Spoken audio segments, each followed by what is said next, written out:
2024 లేదా 25లో డిగ్రీ లేదా బీటెక్ చదివారా? సాఫ్ట్‌వేర్ జాబ్ కోసం ఎదురు చూస్తున్నారా? అయితే కోడ్ జ్ఞాన్ 100 డేస్ కోర్సులో చేరండి. జాబ్ సాధించండి. నమస్కారం వంశీ గారు. నమస్తే మేడం. వంశీ గారు, మరి మీరు ప్రీవియస్‌గా కండక్ట్ చేసిన ఏదైతే క్లాస్‌కి చాలా బాగా రెస్పాన్స్ అయితే వచ్చింది. అండ్ చాలామంది కూడా మళ్ళీ ఎప్పుడుండే అవకాశం ఉంది? ఎలా ఎన్రోల్ చేసుకోవాలి? ఈ క్లాస్‌లో ఏం చెప్తారు అని అడుగుతున్నారు. ఎప్పుడుండే అవకాశం ఉందంటారు? Yes madam. ఈసారి వర్క్‌షాప్ వచ్చేసి ఇంతకుముందు వీక్లీ కండక్ట్ చేసేవాళ్ళము. కాకపోతే ఇప్పుడు మంత్లీ వన్స్ మేము కండక్ట్ చేస్తున్నాం. ఎక్కువగా ఇప్పుడు ఆఫ్‌లైన్ సెషన్స్‌కి రావడానికి జనాలు ఎక్కువగా ఇంట్రెస్ట్ చూపిస్తున్నారు కాబట్టి every Saturday, Sunday offline classes conduct చేస్తున్నాము. ఇప్పుడు నెక్స్ట్ వర్క్‌షాప్ వచ్చేసి ఆగస్ట్ 1 నుంచి స్టార్ట్ అవబోతుంది madam.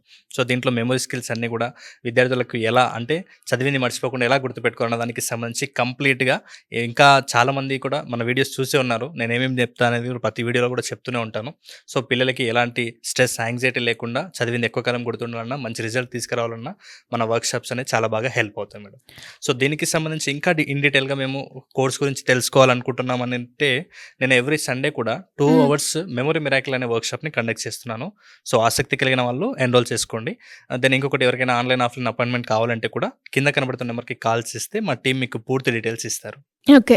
And by the way చాలామంది కూడా స్టూడెంట్స్ ఎగ్జామ్ అనగానే టెన్షన్‌గా ఒక పానిక్ సిట్యుయేషన్‌లోకి వెళ్ళిపోతూ ఉంటారు.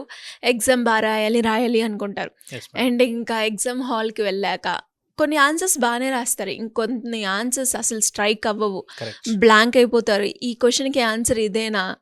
ఇది కరెక్టేనా? అని ఆలోచిస్తూ టైం వేస్ట్ చేయడం, ఇంకేం తోచకపోతే ఏదో ఒకటి తోచి రాసేసి వస్తూ ఉంటారు. కరెక్ట్. ఎందుకలా బ్లాంక్ అయిపోతారు సడన్‌గా? దాన్ని ఎలా ఓవర్‌కమ్ చేయాలి? Yes madam. అసలు అంతకంటే ముందుగా అసలు ఎందుకలా అయితదనేది ఒకటి క్లారిటీ ఇద్దాం మేడం ఈ వీడియోలో మనము. హ్మ్. ఎందుకంటే చాలా మంది చాలా బాగా చదువుతారు. ఈవెన్ కొన్ని నెలల నుంచి కూడా బాగా చదువుతారు. ప్రిపేర్ అవుతారు. మనకు చూస్తే వాళ్ళని చూస్తే అనిపిస్తది వీళ్ళు 100% ఈసారి బెస్ట్ రిజల్ట్ తీసుకొస్తారు అనిపిస్తది.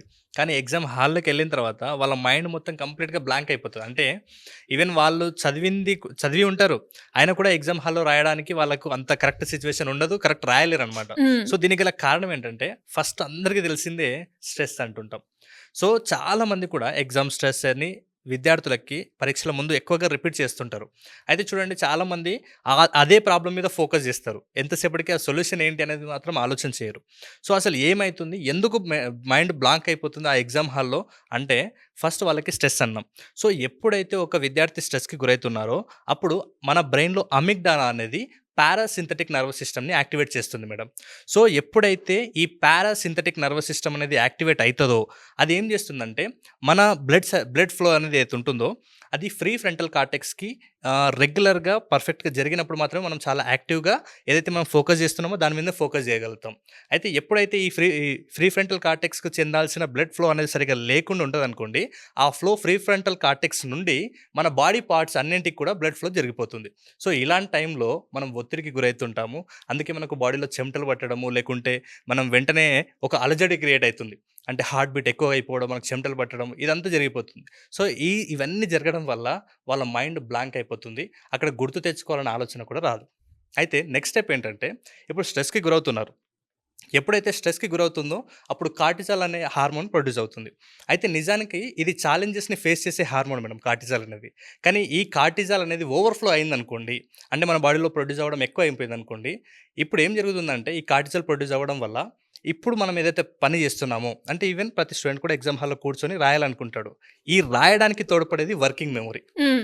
ఇప్పుడు ఈ వర్కింగ్ మెమరీ అలర్ట్ అవ్వాలంటే లాంగ్ టర్మ్‌లో తను ఏదైతే నేర్చుకున్నాడో ఆ లాంగ్ టర్మ్ మెమరీ అనేది సపోర్ట్ చేయాలి. ఆ లాంగ్ టర్మ్ మెమరీ సపోర్ట్ చేసినప్పుడే ఈ వర్కింగ్ మెమరీ నుంచి తను అలర్ట్ అయ్యి రాస్తాడు. అయితే ఎప్పుడైతే ఈ కార్టిజాల్ హార్మోన్ ఎక్కువ ప్రొడ్యూస్ అవుతుందో లాంగ్ టర్మ్ మెమరీ ఫంక్షనింగ్ అనేది తగ్గిపోతుంది. So long term memory functioning తగ్గిపోయిందంటే రీకాల్ చేసుకునే కెపాసిటీ తక్కువ ఉంటది. అందుకనే వాళ్ళు బ్లాంక్‌గా కూర్చుంటారు. హుహు. ఇంకా ముఖ్యమైన నెక్స్ట్ రీజన్ ఏంటంటే ఏంటండి అది? వాళ్ళకొచ్చేసి అక్కడ యాంగ్జైటీ. అంటే పర్ఫార్మెన్స్ యాంగ్జైటీ అంటారు దీన్ని. అంటే చాలా మందికి ఇప్పుడు ఏం జరుగుతుంది? ఇప్పుడు నేను ఎగ్జామ్ రాస్తుంటే మా పేరెంట్స్ ఆల్రెడీ చెప్పిన మాటలు గుర్తొస్తుంటాయి. లేకుంటే కొంతమంది చాలా హ్యాపీగా చెప్తారు.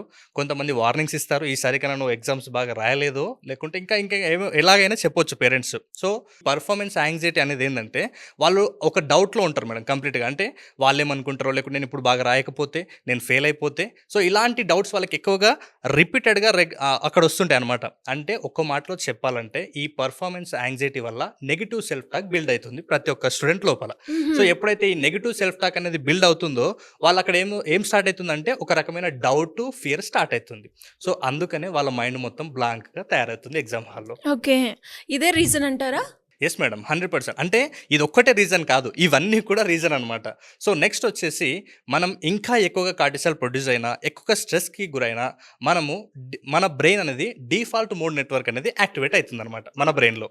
ఈ డిఫాల్ట్ మోడ్ నెట్వర్క్ అంటే ఏంటంటే మనము అక్కడ ఓవరాల్గా ఎక్కువగా స్ట్రెస్గా గురైతుంటే ఆ డిఫాల్ట్ మోడ్ నెట్వర్క్ ఎప్పుడైతే యాక్టివేట్ అవుతుందో అప్పుడు మనకు పగటికలు కానీ లేకుంటే ఓవర్ థింకింగ్ అంటారు కదా, నెగిటివ్గా ఓవర్ థింక్ చేయడం అనేది స్టార్ట్ అవుతుంది.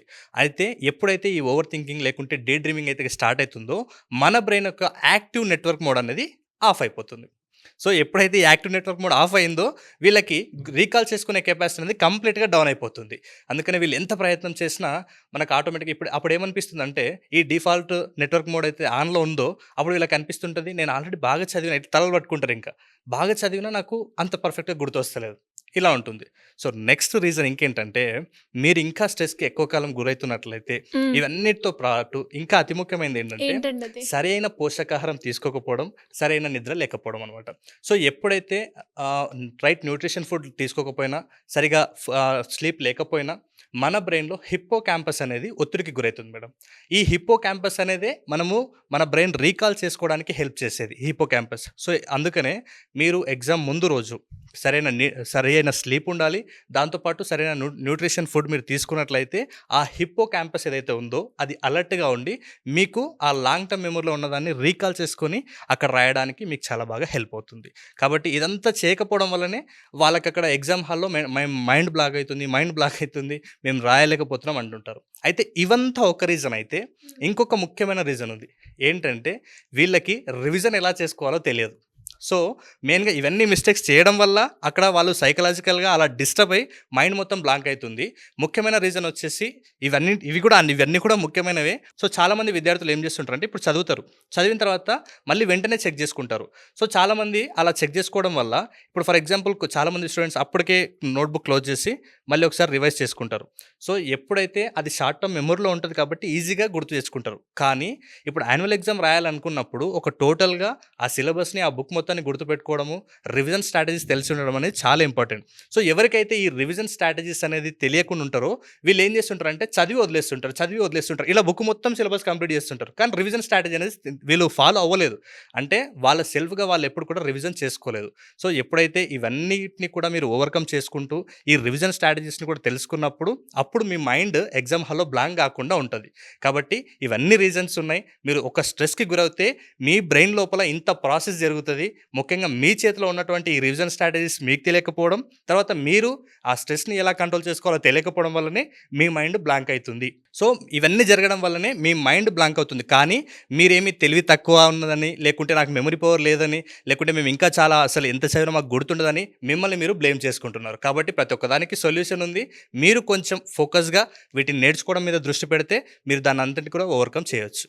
ట్రూ అండి. అండ్ మీరు అన్నట్టుగానే ఈ స్టూడెంట్స్లో ఇప్పుడు మీరు ఏవైతే పాయింట్లు చెప్పారో ఒక్కొక్కరు ఒక్కొక్క కేటగిరీకి చెందుండొచ్చు. కరెక్ట్. అది కనుక వాళ్ళు తెలుసుకొని ఓవర్కమ్ చేసుకుంటే వాళ్ళు ఎగ్జామ్ హాల్లో బ్లాంక్ కాకుండా ఉంటారని అర్థమవుతుంది.